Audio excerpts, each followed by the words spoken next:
Ready now to go? No worries.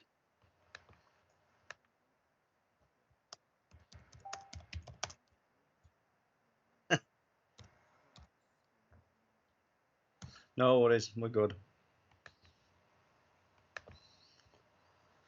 We're good to go, Les. Right.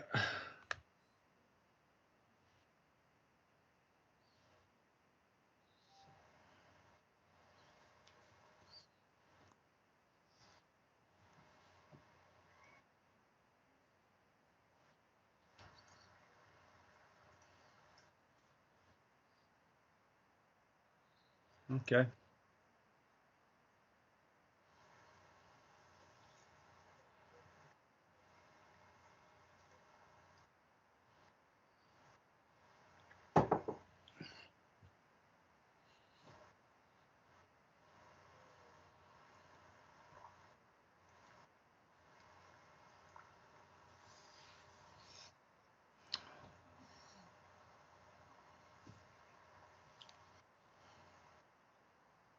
Right. Okay.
Les, it's all right. Just relax. We're good.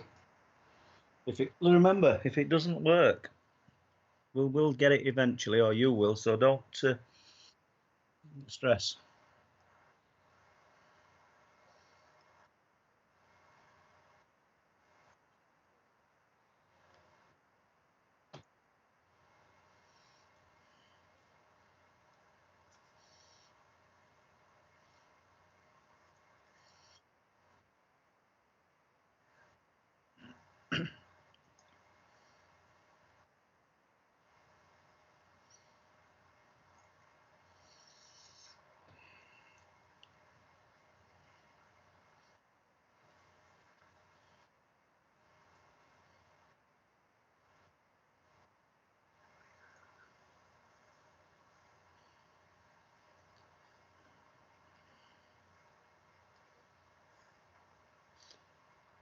Good to go.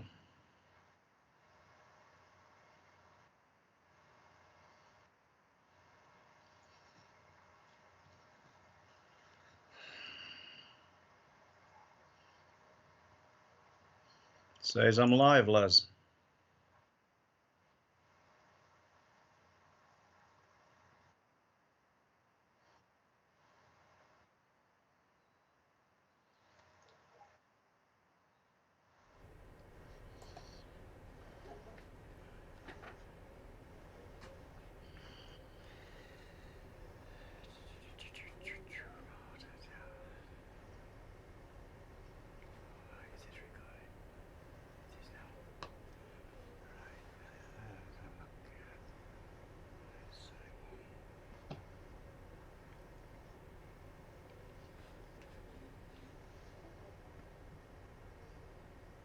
Right, it's just we've got 2 minutes, I think.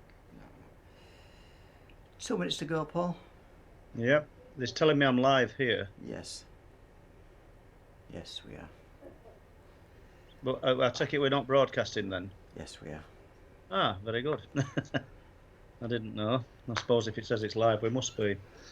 But yeah, that's cool. I think it's learnt us a few lessons, Les, meaning I've got to get a new webcam.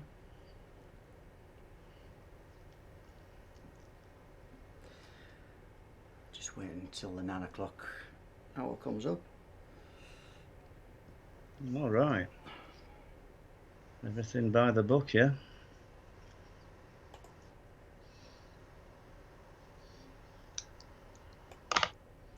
She's giving me a countdown.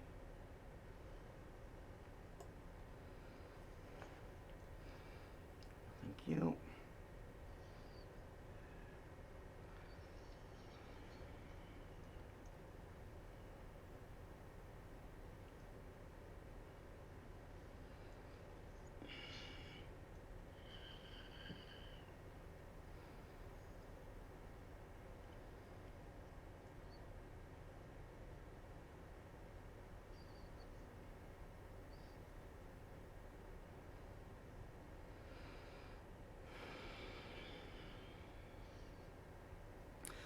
Hi, good evening everyone, and welcome to Truth Proof's first live stream. And I am Les Drake from Digital Creations, and tonight I'm with Paul Sinclair. So Paul's going to take us on a journey of some of his research, and hopefully we can get him on a Skype as of now. So Paul, welcome to the show. Thank you very much, Les. And I hope it's going to be one of many. I think we're just feeling his way around this one a little bit, aren't we? Well, I am. And new webcam needed. So anybody watching this, I'm a bit blurry. We'll adjust things next time. But yeah, Les, it's good. We're all sort of trapped inside at this difficult time. So it's good to share a few thoughts and ideas. I think anybody listening to this has got a shared interest in the be it paranormal, unexplained, however you want to term it. And I'm more than happy to talk to people and share ideas and my own thoughts about it. Yeah, that's good, Paul. Well, what I'd like to do tonight, actually, is to kick off with a few of the werewolf stories. All Because right. I think it's really prevalent in the area, going by the accounts you've wrote in the books. So I think if we talk about the Thornwick Bay werewolf, which happened in 2019, is that correct? 2019, yeah, interesting story. If we can call it a werewolf account, it's certainly well, I have done, so there we go. It's certainly a strange one. A guy contacted me who was on holiday. I haven't got the exact date, during 2019 at Thornwick Bay. And as part of his holiday, he liked to walk the cliff tops during the night, in the darkness as well. He said normally, unusually for him, normally he would walk and head towards the lighthouse from Thornwick Bay, but on this occasion he walked towards Danes Dyke and the nature reserve. And he'd been walking for a while, and he said something that quite a lot of these witnesses say, and I don't just mean around East and North Yorkshire, I mean witnesses to cryptid sightings in general, as in Bigfoot type sightings in other countries as well. Things became strange. The atmosphere changed, and he felt uneasy. And he described the area, and he didn't know the lay of the land, and I did. And he says, I approached a big banking. Now, a lot of people unfamiliar to the area won't realise that that is actually the start of Danes Dyke from the sea. He said there were a field with sheep in it at either side of the bank. And he saw a light, which at first he thought were a torch moving along the top of the banking, and he heard a very large growl. Said I stopped in my tracks, literally stopped dead. He says, I know dogs. He says, I understand when they're aggressive and what's going to happen. He says, and I heard what I perceived to be an attack growl. And then he says he heard a sheep bleat and everything was in silence. He says, and I could hear and feel my heart thumping. So he just stood there. The light, he forgot about the light by this time. He assumed that it was a dog walker. But he noted afterwards, as people do when they start to digest these things, at the moment you're just immersed in it. He realised that it weren't throwing a beam out, it was just a solid white sphere of light that were travelling probably at about the height of somebody with a torch. So we can't rule that out. But in the top of Danes Dyke at 10 o'clock at night, somebody's walking with a torch. Well, he weren't far away, and he never actually found anybody who owned the torch. There were no sign of a presence of anyone. But what he did see as he stood there was the silhouette of a large, what he perceived as a large dog's type head that just lowered into the darkness. He said it just literally lowered down. He said he was terrified, and he didn't think whatever it was aware he was there. This guy was so frightened, he didn't walk back the same way, which would have probably only took him about 30 minutes. He walked all the way to the Bempton RSP Nature Reserve, PB Nature Reserve, walked down Cliff Lane, and then walked all the way through Flamborough along the back road from Bempton back to the site, which took him a long time. Now, I've spoke to him since. I spoke to him a few times. I were hoping we could get him to go on camera, Les, for documentary that we're going to be doing. We'd probably get him audio of him, but we're not going to get him on camera. He's reluctant, but it just falls in with a lot of other sightings of these strange creatures. Now, of course, I've said it numerous times, and I've said it to other researchers as well. I never actually thought I'd look into anything like this. I were more interested in my own experiences and where they'd led me to looking for the UFO type reports. So cryptids were last thing on my mind. But during research into first book, Truth Proof 1, I kept getting these reports that are, if you would call them reports, people telling me about stories around the area of Flixton, which would be about 12 to 13 miles away as the crow flies inland, of this thing that were termed the Flixton werewolf. So that in turn led me to visit the area over a number of years and speak to people in the area. And gradually I found these stories. It's took years. It's took years for people who've experienced these things to actually decide they want to make some kind of contact. I mean, because a lot of times they're just sitting on stories. There's no end of stories that have just gone to the grave with people. At a place called Ganton, and I don't think I've ever spoken about it, but it's just outside of Scarborough, which is not far from Flixton and Staxton. There was a farmer there called Jimmy Keith, and we're going back to the 1940s. And I spoke to an old guy now who used to work for Jimmy Keith. And obviously, I don't usually deal in second-hand stories, but this guy had seen this thing as well. And they claim to have seen this fur-covered bipedal creature on the cars.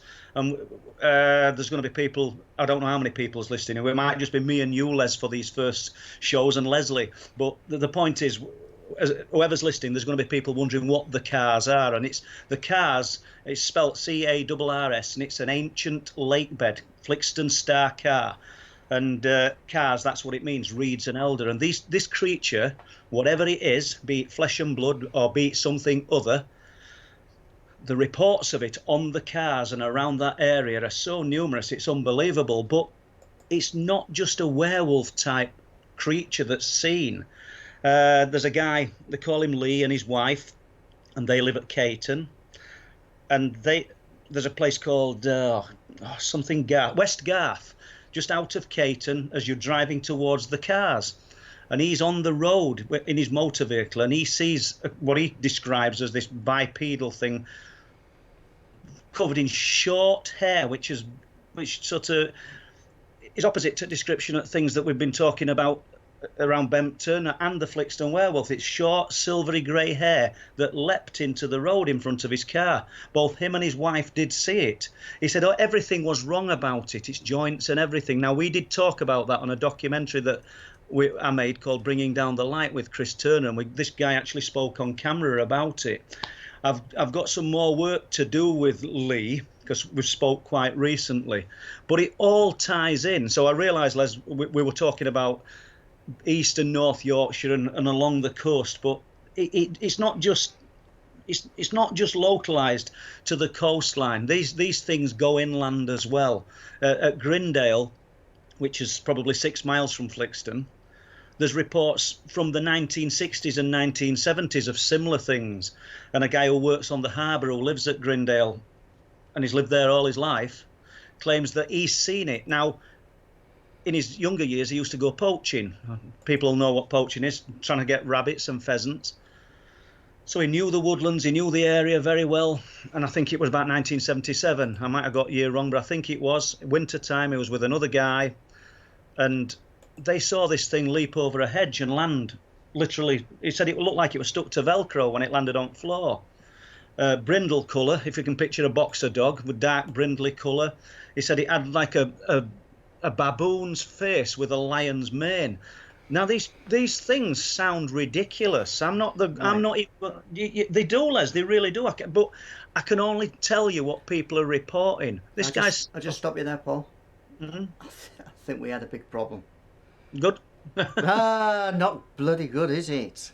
No, just don't worry. Yes, thank you very much. Yes, I think we've had a problem, folks. Yes.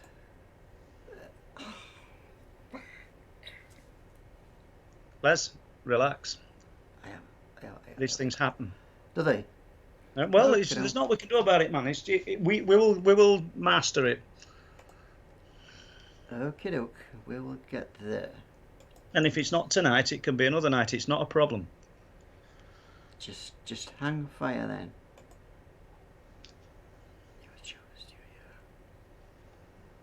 Just hang fire, Paul, please. Well, I'm good. We're good. I'll just swap the screens out a minute. We just might. Come on, come to. Okay.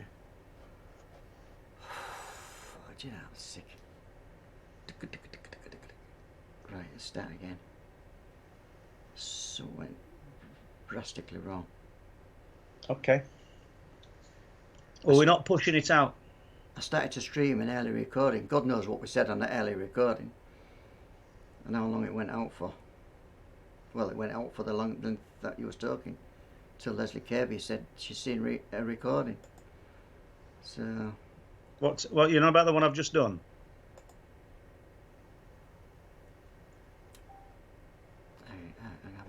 Right. So what she said. Listen. A guy called Dean's just said to me, "I can hear you loud and clear." And now I'll say it again. So if Dean can hear me, well, it's gone off now. I've turned the stream off anyway.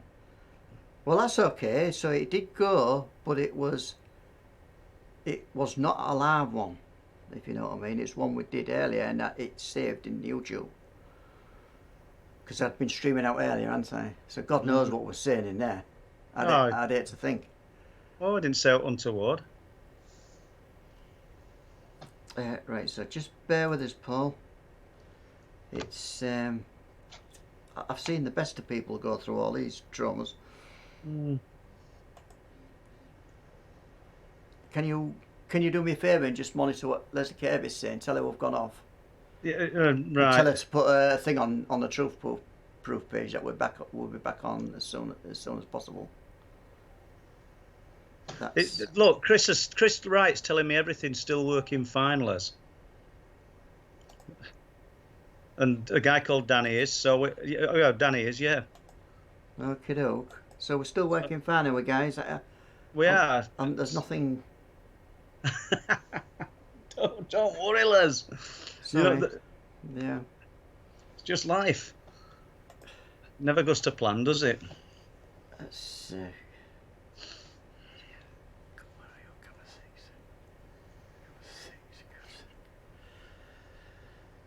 Everybody's sat at home having a laugh at us. Probably so, Paul. Yeah. Well, yeah. I tell you what. If you're on screen now, let's get an update of where we are.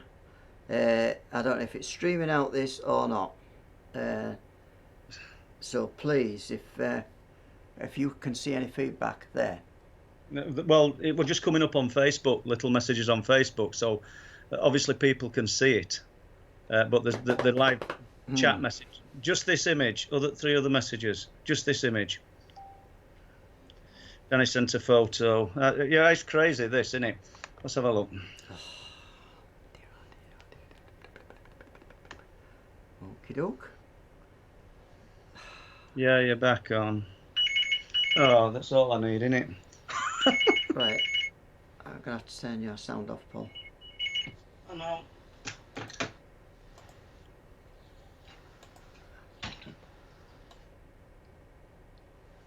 Oh, that's okay. One sec. Thank you very much. We're not very good at this, are we? No, we're just amateurs. We're just amateurs, folks. So. No, listen. It's all good, Les. Hang on.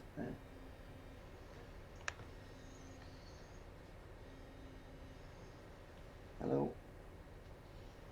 Hello. Hello. Who's just commenting?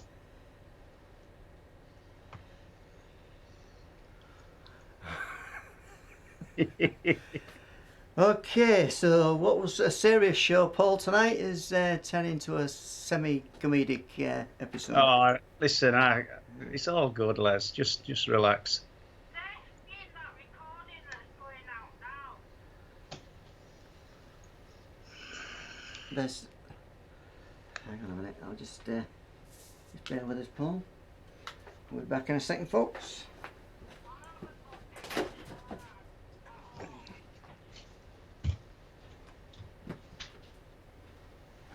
What do you say? Sorry.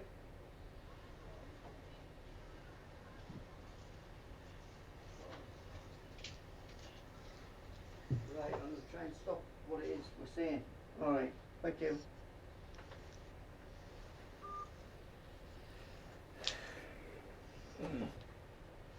Okay. Danny says it's like a taxi service. Yeah. Is that you, Paul? Jace Taylor says, well, YouTube's working perfectly. Right, okay then, well... So only thing we've done is just waste 10 minutes. Which it would just... Let's just give it a yarn for half an hour and see... I think that's... Oh dear.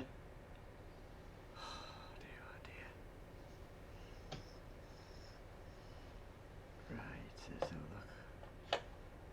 I don't know what's...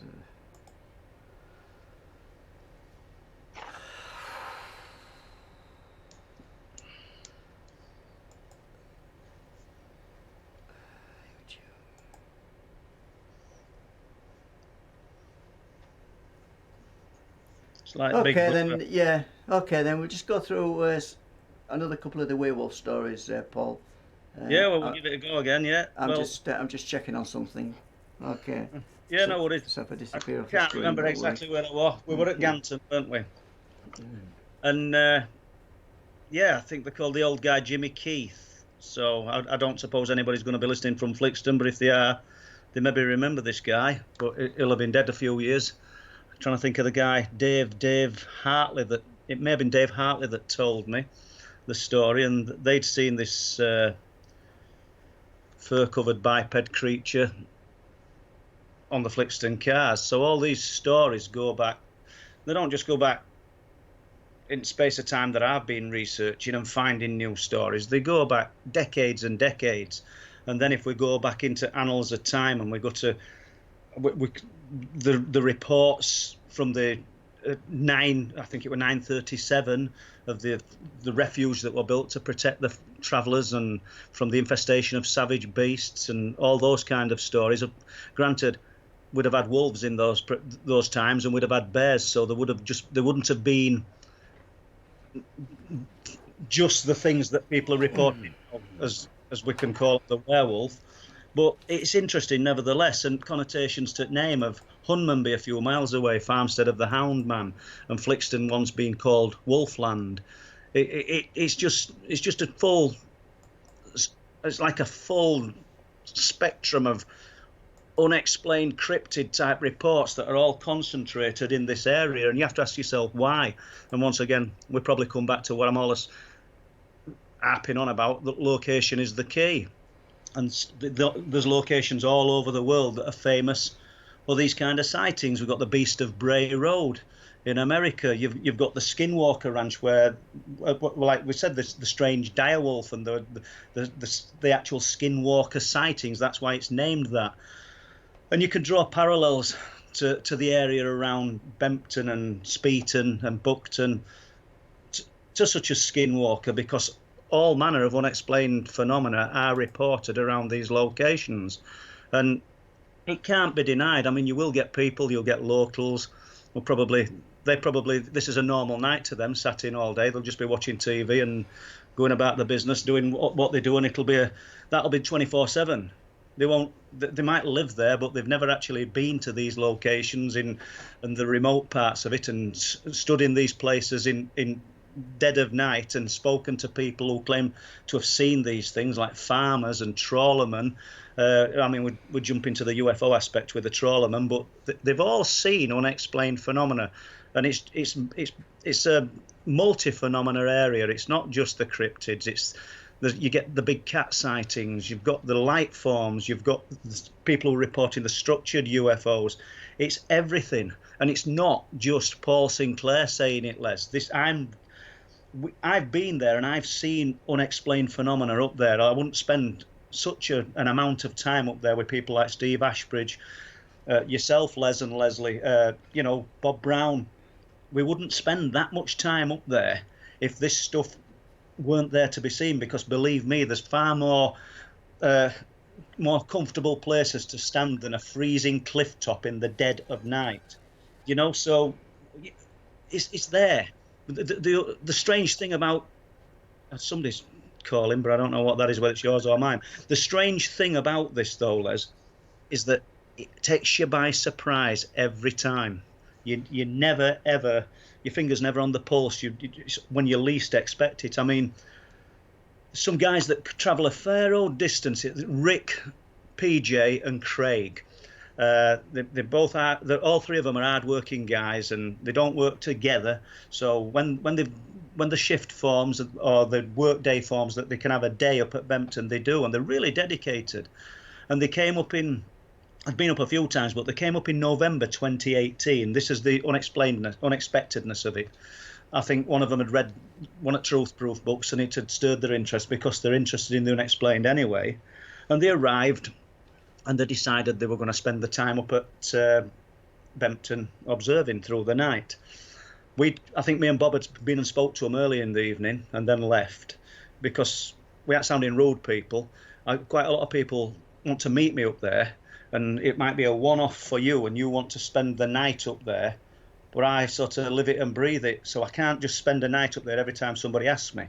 Do you know what I mean? It just gets too much, and that does as well. Excuse me.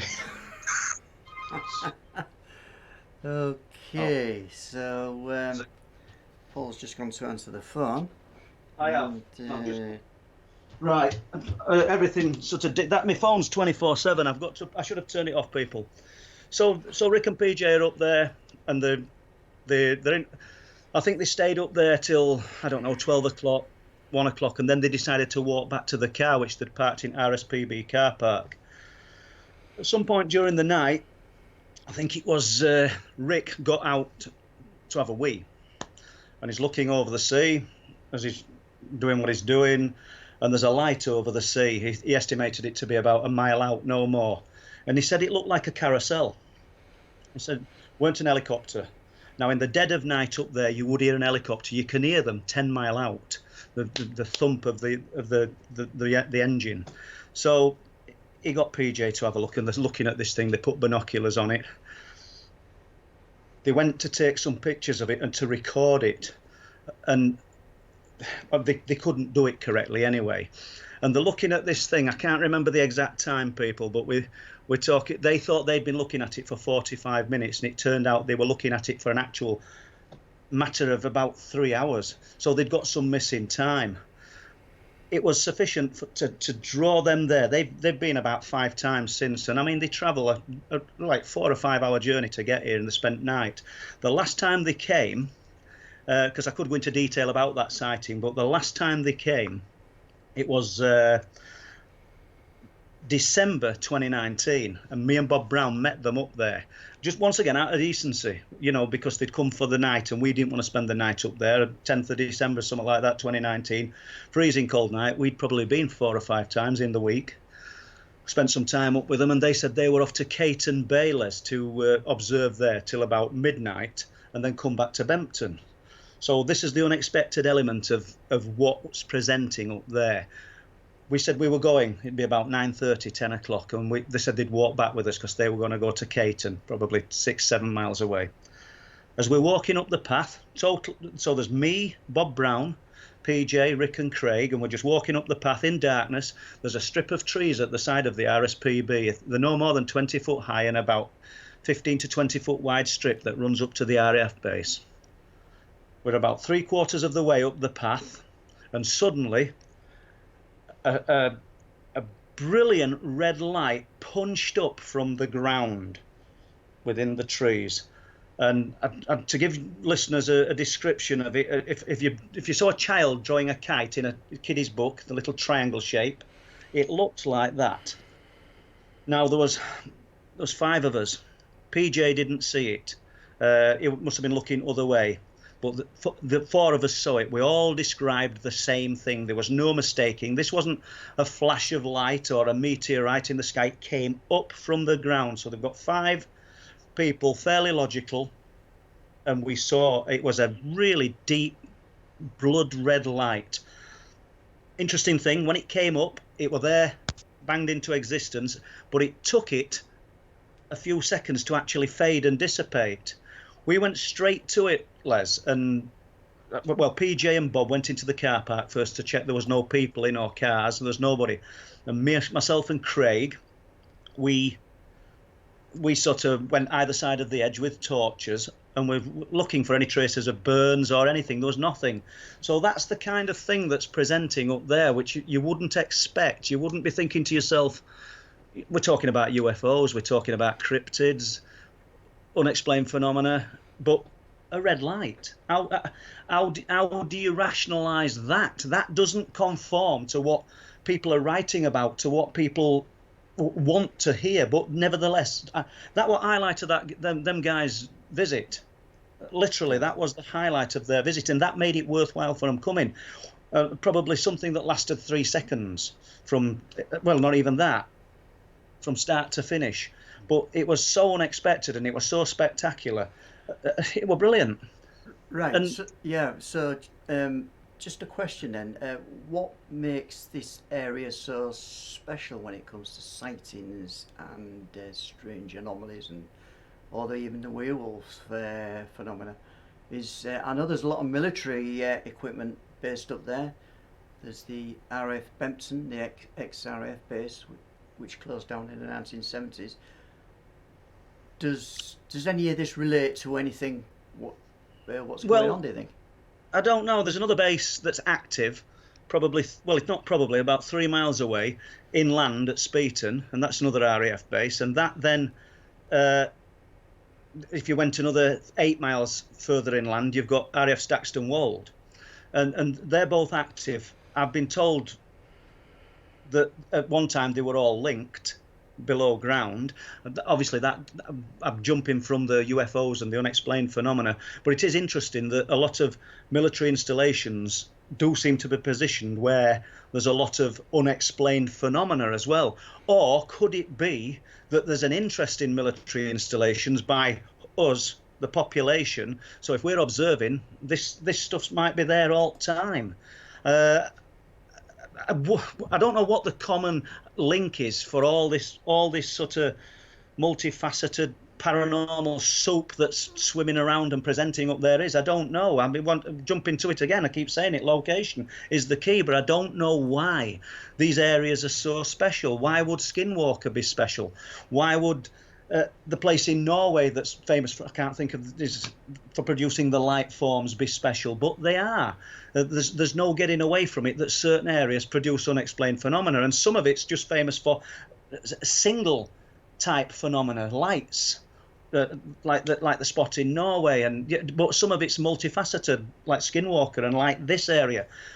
And it's probably only because you've got somebody like me who's absolutely giving it a 24/7, looking in archives and getting out and speaking to people. And people, they trust you, Les. People, first thing I said to them is, look, if I write about this, I'll not use your name, or am I okay to use your name? And if they say I am, then I will use it. There's a guy in Flamborough from March 23rd, 2019, Dave Barker, lived in Flamborough a lot of years.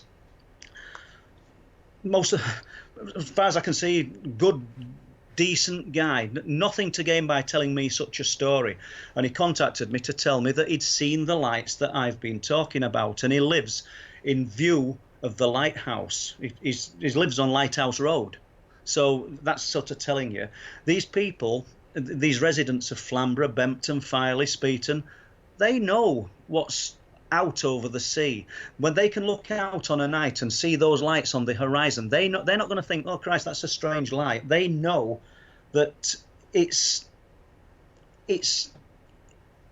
either on the surface of the water or it's in the air. And this guy said he was driving home from Bridlington. Hey there, Les, can you hear me? Yes, I'm still here, Paul, yeah. He's driving home from Bridlington with his wife, and they get to Danesdyke, and there's a huge sphere of light that it looks like it's over Danesdyke, and it looks like the dragon light of the helicopter. So him and his wife sort of comment on it, but nothing more, and drive home. And they're probably home then within about 6 to 10 minutes. Pulls up on his drive. His wife goes inside, and as he stops on his drive, where he perceives the lighthouse would be and the beam of the lighthouse, a huge sphere of light lights up to the left of the lighthouse. This is 8:30 at night. We established this. I'll tell you how in a bit, even though he contacted me well after the sighting. So he's thinking, well, that's odd. It's silent. I should be able to hear that. Then another one lit up. And before he knew it, there's 5 lit up in the configuration of a number 5 on a dice. Then they switch off. Then there's a row of them. And the large, these aren't little peas. These are large lights, what you could say as big as the big searchlight on a helicopter, but there's no sign, no sound. He says at one time there's about 10 in a row, and then they're switching off and they're alternating. And then he said a small silver sphere came out of one and went to the other. Thought, well, this is odd. So what he decides to do is go inside and get his wife. You better come out and look at this. Once again, I just need to jump to the point. He'd got a perfectly good mobile phone, because you've always got people who really jump on it and say, why didn't everybody's got phones? Why didn't he take a photograph? He's seen something surreal, people. His last thing he's thinking about is taking a photograph. He's watching it. It's sort of stumped him. His wife comes out with him. They've gone. So he rings the Coast Guard. He rings the police first, 101. Tells them what he's seen, and is keen to stress. He's wondering if there's any ships in distress, or he says, I know there weren't flares. These were different. He said, you know, I've seen flares. I know what flares look like. These were strange lights. Within 5 minutes, the Coast Guard rang him and asked him where he was and asked him what he'd seen, and he explained. And the Coast Guard told him there was no military exercises that night and no planes in the area. They didn't know what it was. So what I got this guy to do, because he wouldn't have made many 101 calls to with his phone, I got him to contact his service provider, you know, and they found out the date, the time. So we got all that through his phone, and I think it was 8:30 at night, and it was March 23rd. And I put a freedom of information request in, so we've got that. Everything he said, unexplained lights over the sea. We've not got a conclusion for it, but if we stay with the lights for a minute, and it's something I've said for lots of times now, if we stay with these lights, the lifeboat logs and the Coast Guard logs, and I'm not saying they're just going to be for East and North Yorkshire, I think it'll probably be all over the UK, reveal a pattern here of call-outs from multiple agency lifeboats for hours, sometimes 9-hour searches looking for ships and aircraft that could be in distress due to people, members of the public, MOPs, police officers, trained observers, as in Coast Guard themselves and lifeboat operatives, seeing these lights over the sea. And then when we've got, it must be a massive expense to get these boats out, and something real is occurring. Something real is being seen. But nothing can be found, so they just come in, and they've got to put something on those reports. False alarm with good intent. Because what we've got, Les, we've got a phenomena here whose existence is denied. Its reality is denied because science can't accept that if they can't understand it, if the physics of it can't possibly work with what we know and understand, then it can't be. It never stops it being reported. They continue to be reported, Les. Yeah. Right. Okay. So I just want to deviate a little bit to one side here, and going back to the cryptid sightings. You've come across a lot of animal mutilations, Yeah, that's correct. Yeah. and do you link the cryptid sightings to any of the animal mutilations that you've come across? So, are you drawing any conclusion, a theory, or anything like No, that? I personally don't think the cryptid sightings in the area are responsible for the animal mutilations, which is probably not what people were going to expect me to say. But I just think that it's happening in this key location. These strange things are happening, and the reason I say this is because in some instances, these unfortunate animals, be it deer, sheep, we found badger as well, they've had their ears sliced off. Not bit off, sliced off. I mean, and it looks, without sounding macabre, listeners, it's a lovely, crisp, clean cut. They've had their eyes removed. So if we stay with sheep for a moment, they're a dirty white colour. There's no sign of trauma. And then I've had people telling me, because we've got lots of experts who aren't stood in them fields at 4:30 in the morning like I've been doing, want keen to tell me when they're sat at the keyboard what it is.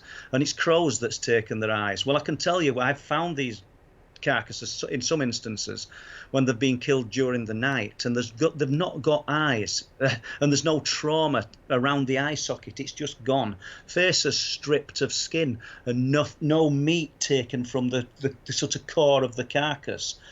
Now, if the carcasses are left for a couple of days, or as you know, because you found one with me, Les, I did. and then there's predation. You do get foxes and badger sort of wanting to feast on these carcasses. Yeah. And that's the way of things. I mean, the one that you found, Les, with me, I mean, we weren't expecting to find it. We went with a drone, didn't we? Yes, we did on that day. Yeah. Yeah. Yeah, and I think it was a windy day, so we never used it. But I do remember that we were up there wanting to take a few pictures and just survey the area, and we came across a carcass, and its head had been removed, and it had left almost a tube of fur right down to the breastbone that had gone. And I mean, I forgot about that one, Les. I mean, you witnessed that one as well. Right. I mean, what are your views on it, Les? Yeah, well, yeah, just to let everybody into the little story here is that, yeah, Paul's right. We did go and try and do some drone filming, which the weather progressively got worse that day, so we couldn't do any. In doing so, we had to cross a couple of fields, and one of them did include sheep in there at one time grazing. And while Paul was telling me about the mutilations, I did happen to spot in the far distance some wool, and we're talking a good how many yards away, Paul, was this? A couple of 100 yards away, probably. 100 yards or more. So obviously we went to investigate, and to this day I cannot figure out what happened to this sheep. As Paul says, it wasn't a predator, a normal predator. Now we did a little investigation around the area because the head was missing. Now the head was cleanly cut off, and as Paul says, we could see into the cavity of the animal, and all the organs were intact, weren't they, Paul? Yeah, they were, yeah. Yeah. But on inspection, the animal was laid between a double wire fence, boundary fence to the next farm. And on looking on the barbed wire on the top, and this is a fence roughly about 4 foot high with Correct. barbed wire, yeah, and it's a double fence, so you've got the 4 foot high fence, then you've got no man's land, what they call no man's land, and then you've got the same fence again. So the no man's land is about, I don't know, about 2 meters, something Yeah. like that. On top of the barbed wire was wool. So obviously, well, if you was going to put two and two together, it was the same wool what came from the dead animal at our Yeah. feet. So, and as we looked, the same wool was on the fence, the far fence. Yeah. So it'd gone over 2 fences, at 4 foot high and 2 meters wide between each other, and there was a little bit of wool in the adjoining farmer's field. That's correct, Les. So And So my question is to you, Paul. I'll come back to you in a second. yeah. Is what predator would take a hard route, not well a hard route with whatever with the head that they took. Well, the wool implied that the probably the old carcass had been dragged over it, maybe, and it was these are 80-kilo ewes, and we need to stress as well that most of them had lambs. So a predator such as a fox or a badger, if it was something like that predating on these animals, would take the easiest option, and that would be a lamb. I would have said 98% of the kills were fully grown ewes, and the lambs were left, which is unusual in itself. So this whatever it was chose to tackle the fully grown animal, and it was a strange one. As I say, we didn't expect to find that, but we've found roe deer as well. Same things: ears removed, eyes removed, faces stripped of flesh. An interesting thing with the sheep, and it's something that I'm not going to talk about today, but there's a little bit of research that I'm on with, and I think I touched on it with yourself, Les, earlier. If a leg was taken off the sheep, it was always a front left leg, up to the shoulder. Mm-hmm. So not a back leg. If you were a poacher, you'd think, no, we'll take the meat, we'll have a back leg not to sound too macabre, but a front left leg. But it was the nature of the killings and the actual stripping of the skin around the face and leaving all the flesh on that leads me to think that this was no normal predator. As regards the cryptid, the people want to call the dogman, I'd sooner call it the werewolf type creature, which I never thought I'd be looking into when we've said. Would a creature like that carefully remove the eyes and slice the ears off? It sounds like some kind of savage. But then we look at it from another angle, and with the people that are reporting seeing it are still alive to report seeing it. So and if this thing existed, if this upright 7 to 8 foot biped creature covered in hair really existed, and I'm not contradicting myself here, people, but really existed as a flesh and blood apex predator, if that really existed, we'd be seeing carnage.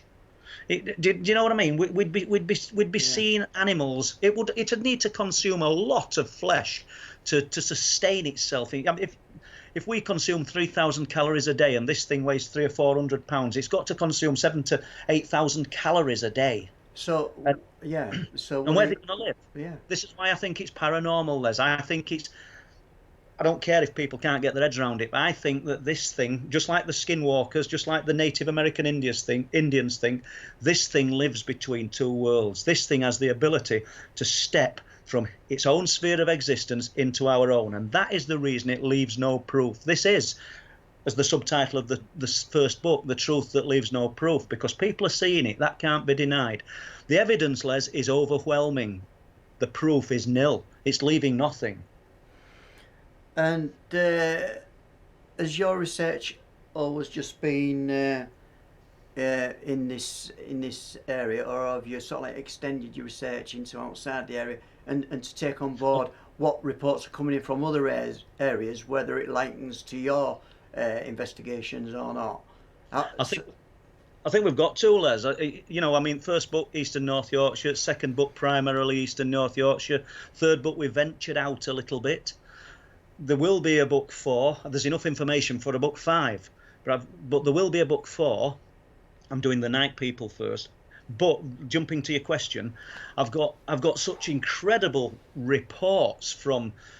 I've got one from a Ministry of Defence contractor about what he saw, and he's allowing me to use his name which is brilliant, very kind of him. And and I love it when people let me use the first names and things. It doesn't mean the story's true, but it means I've got a genuine person coming to me telling me a story, or I've got to use my judgment. I don't write about everybody that comes and speaks to me, Les. Sometimes I'll just note it and I'm polite to people, but I won't go with the story.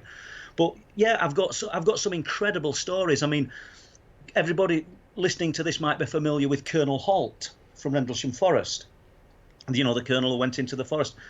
For book 4, I've got a story from him, so we jump into America. And it's not UFO related, it's a big cat account. And he's quite happy to let me use his name. He's read Truth Proof 3, thanks to John Hanson, who's the brilliant guy who writes the Haunted Skies books.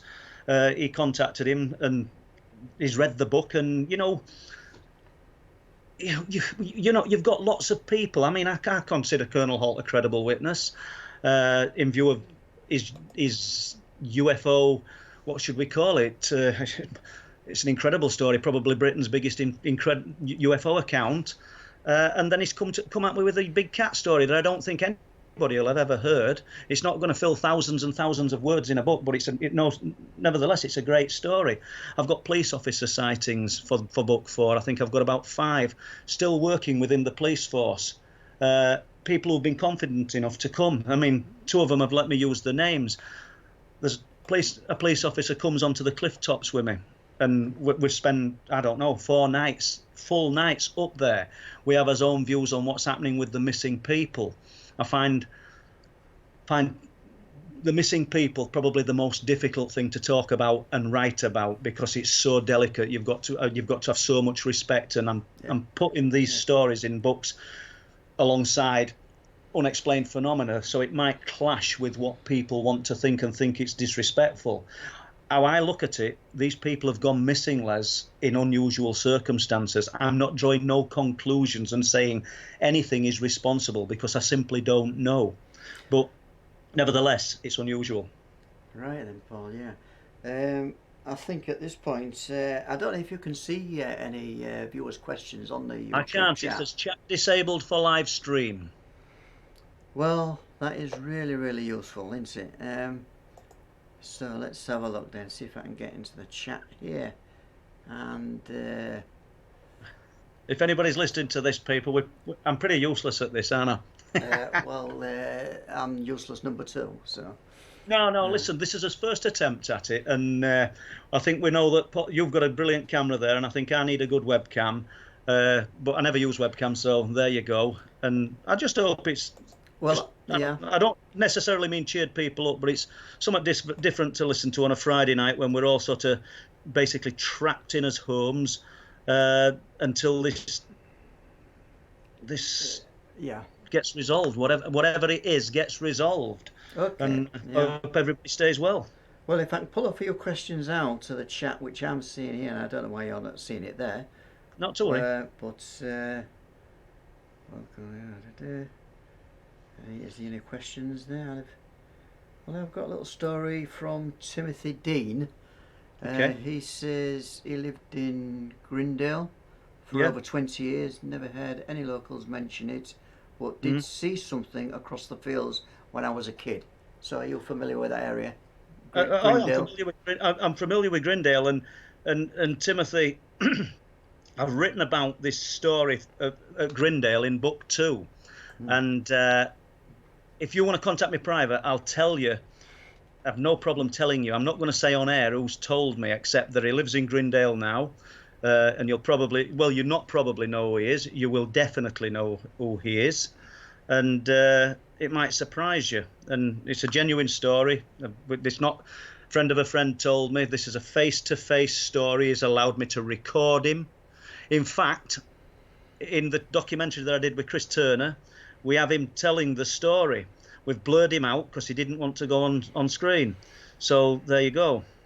Okay. And I'd love to know what you saw, Timothy, if you want to contact me. Okay. World of David Wood from Fantasy Folklore Art.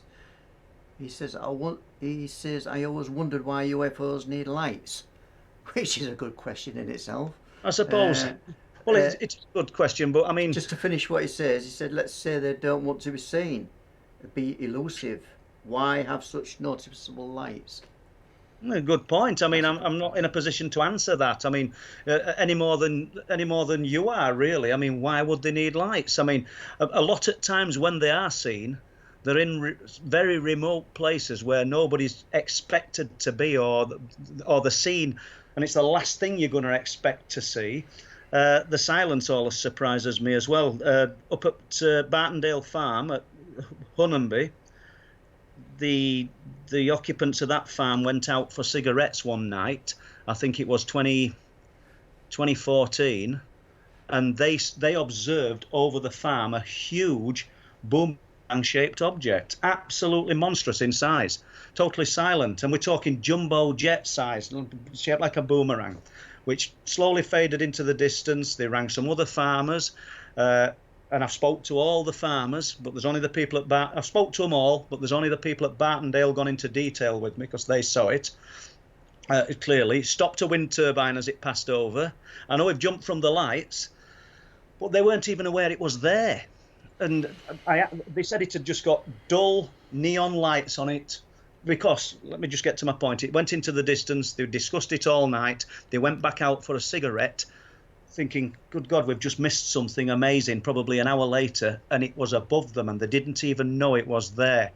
As regards the lights that are seen over the sea, I don't know if you're a UFO researcher who's just hit me with this question.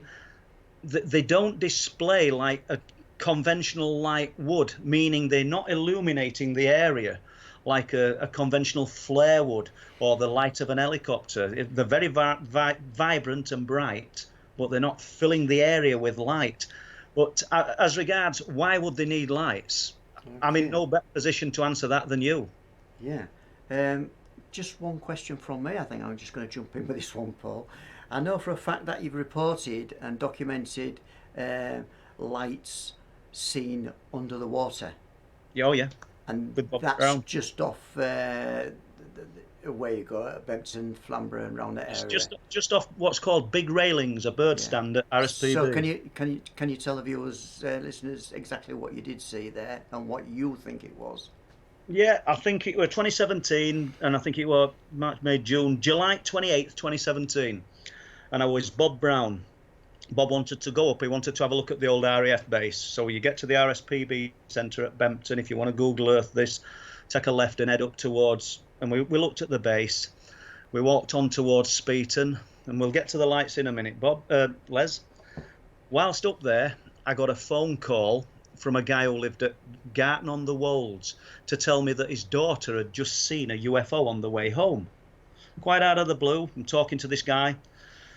She'd seen a black object with a glowing red line through it. He also said in a field very close to between Sledmere and Garton on the Wolds, there was an unusual military vehicle in the field with a big box on the back and a large dish. And he commented on that. And I said to him, well, that's crazy because we've got one up here at the moment at Bempton. And we literally had. And I think I got photographs of them. I think you've seen them, Les. So that was that.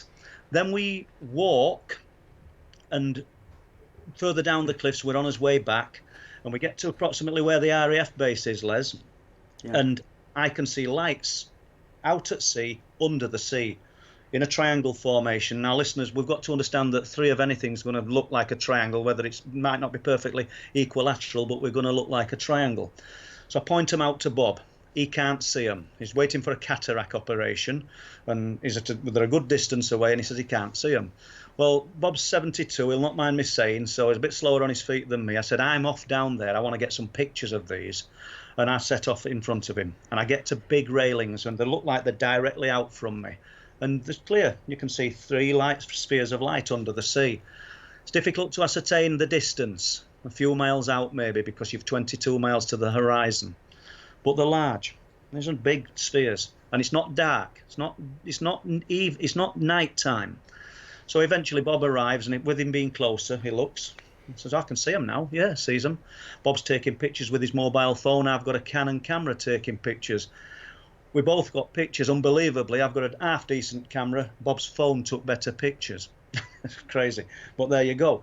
So we got these pictures. So that wasn't the end of the lights under the sea, Les. Right. I've just got a little interesting question here from Aldo Rain. Okay. And You didn't let me finish. yeah. No, it's not a question actually, but he's thinking is maybe the lights they display is a symptom of the process they use to move around. Yeah. In other words, it could be the type of propulsion system. It could well be. I were contacted by a guy recently, a brilliant sighting. Phil, I hope he's listening to this. Call him Phil McGann, and he claims that this is really interesting. Well, interesting for me. He claims that he saw these spheres of light, or a sphere of light, and it passed over him quite low. But he said, I saw what was inside it. He said, and it looked like wings. Now, and he did a drawing. He said, and he'd never told anybody, and I've got the drawing. He sent me the drawing that he did at the time, and he's going back and quite a few years. And I found that quite amazing. I've never heard anybody say that. I've heard that the MOD guy, the MOD contractor, when he saw the lights, he put binoculars on them, and he said there were pyramids inside them. He could see gold pyramids inside the lights. These weren't over the sea at Bempton. This is when we were talking about moving further afield. I think these were in St Ives. So could it be the propulsion system? Could it be the energy that is within them that's creating the light? I don't know. I don't think any of us are in a position to be able to say that. I mean, I know that we've got loads of experts on internet who will tell me exactly what they were. I can't do it. Well, just to follow on from that, Aldo does say is after the lockdown, he's going to head down to Bempton and that area to have a look himself. Yeah. Yeah. Oh, that'd be great. Look me up and I'd meet you up there. That would be good. Yeah. And here's a little one here, Paul. I hope you take this as a compliment, and this is from Steve-O71. Okay. Right? I hope you take this as a compliment. You remind me of Tony Dodd. Tony Dodd. I'm glad he didn't say Ronnie Corbett. Yeah, Tony Dodd. And he thinks you're the modern day version. Tony Dodd was an absolute diamond. I really liked Tony. I did a bit of work with him, and thank you. Steve-O71, yeah. Yeah, well, Steve-O71 will know that Tony Dodd wrote the book Alien Investigator, which is a great book, and anybody wanting to look it up on Amazon and buy an interesting book, all UFO related, I recommend you buy it. It's a brilliant book. But Tony, if the people listening to this maybe who are familiar with the case that I'm always banging on about, XS894, the lightning that crashed on September the 8th, 1970. Tony did lots and lots of work on that and tried to bring it to the public eye that this was UFO related. And I've done quite a bit on it myself, and I spoke to Tony, bless him, before he passed away, and I said, look, I found information that you'd never found out. And we exchanged quite a lot of correspondence and spoke, and he said, I'd love to work with you on this, but only in the background. And his reasons were, and I think he was a retired detective, Tony, police detective. His reasons were he feared for his life and his family's, because he said he'd had death threats because of looking into XS894. I found out that I think it was a few days before XS894 crashed, a marine launch out of Bridlington Harbour, an RAF marine launch. I think there was 3 based at Bridlington, was off the bay of Bridlington, and it hit an unknown submerged object which tore a 25 by 12-inch hole in its hull. Now, obviously, does that mean it's UFO related? It doesn't. But how many unexplained things happen at one time? The aircraft had gone down. The lightning went down a few days after. A few days after the lightning went down, a speedboat at Barmston was struck by a submerged object that they don't know what it was, but it disintegrated it. The occupants, the father, family friend, and his children were clinging to the wreckage, picked up by a pleasure cruiser called the Glen Rose. Does it mean it's UFO related? No. But we've got three really interesting incidents that have all took place within a week of each other in a concentrated area. The Ark Royal, which Tony never knew, biggest ship in the British fleet, suddenly were anchored off Bridlington Bay. I don't know how many people know that, but it's true. The ex-butcher at Flamborough, Dean Bolton, lovely guy, he was at school at the time. They went up to look at landing traces of an alleged UFO that landed on the cliff tops early September 1970. Dean's gone on film. Dean's told us about this. You know, nothing to gain by telling me. He told me the name of the field. I already knew the name of the farmer because the ex-lighthouse keeper at Flamborough, when he retired, he'd sat on a little envelope which he'd written UFO reports in during his lighthouse career. Reports that he daren't mention for fear of his superiors thinking he's not quite up to the job. And amongst them was UFO landed cliff tops back of Foghorn Station, Flamborough Head, early 1970. Another amazing report. So have I got proof? Have I got bona fide proof that this aircraft crash was UFO related? No, I haven't. Yeah. But have I got proof that there was absolutely lots of unexplained phenomena happening around that time? Yes, I have. Yeah. And you can't call it not unexplained. I mean, we've got the two accidents with the boats.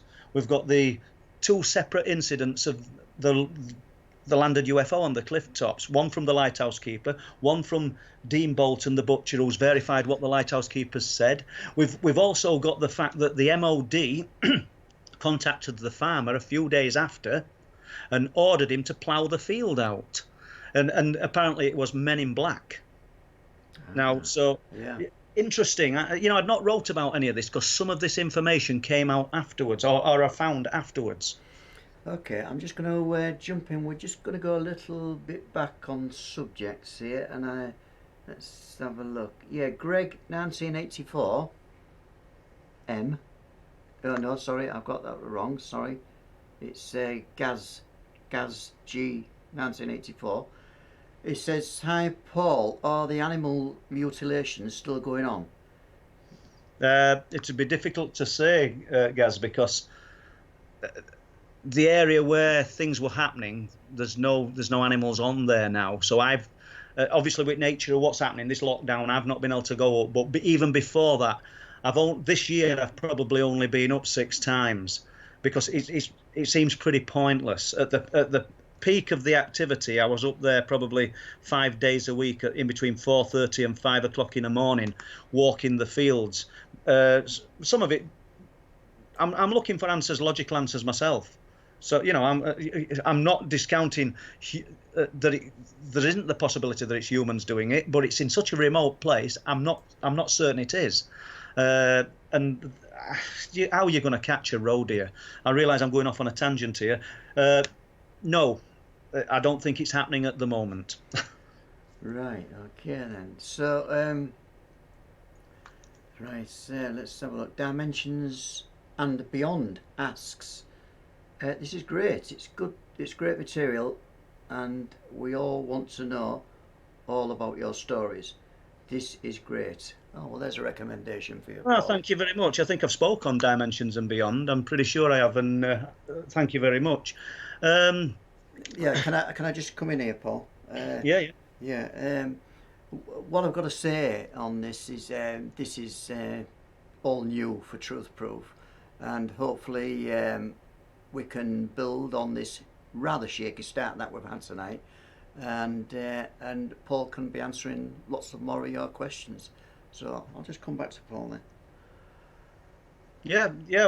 Well, you'll notice when we were talking about RAF Lightning, I didn't give away the name of the place, the field. I've not given away the name of the farmer because I've realised in the past, and this isn't me wanting to sound off with people, but I've given far too much information away to people.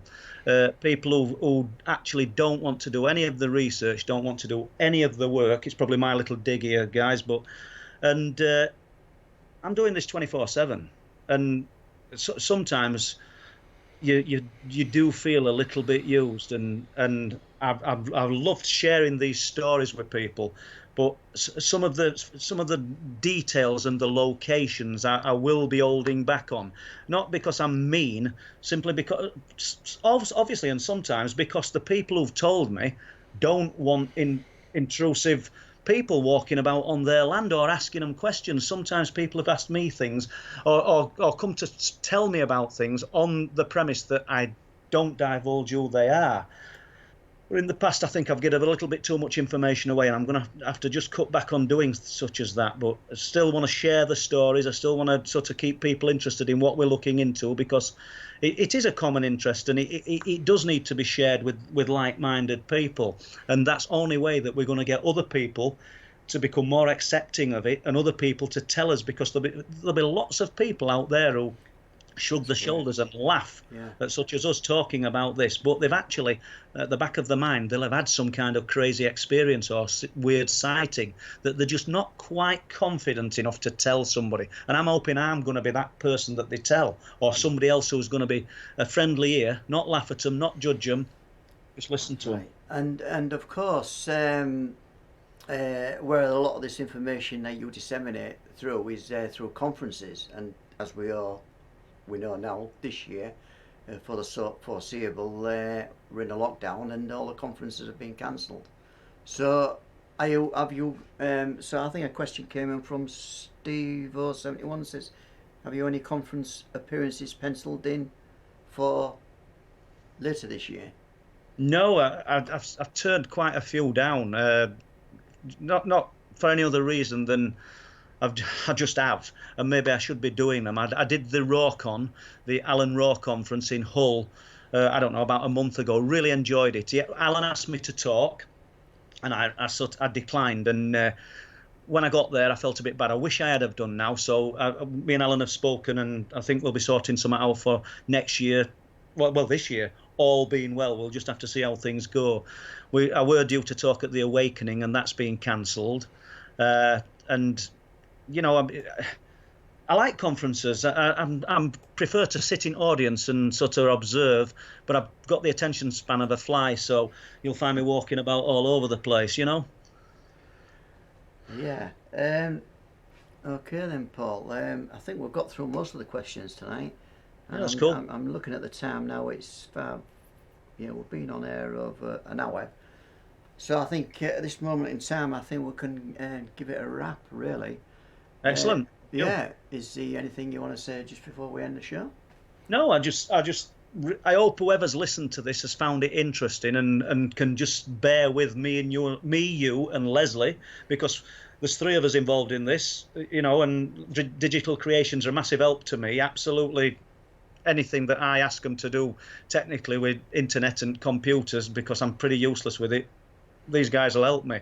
So I really appreciate it. So I just hope people will bear with us, because A, I need a better webcam. B, I can only see it getting better. We'll just, as things flow and as things progress, it'll get better. I mean, I'm sat in my bedroom. We'll make this better. And thank you. Okay then, Paul. All I can say is I wish you a very good night, and we'll see you on a future live podcast. Okay. Thank you. Okay, bye.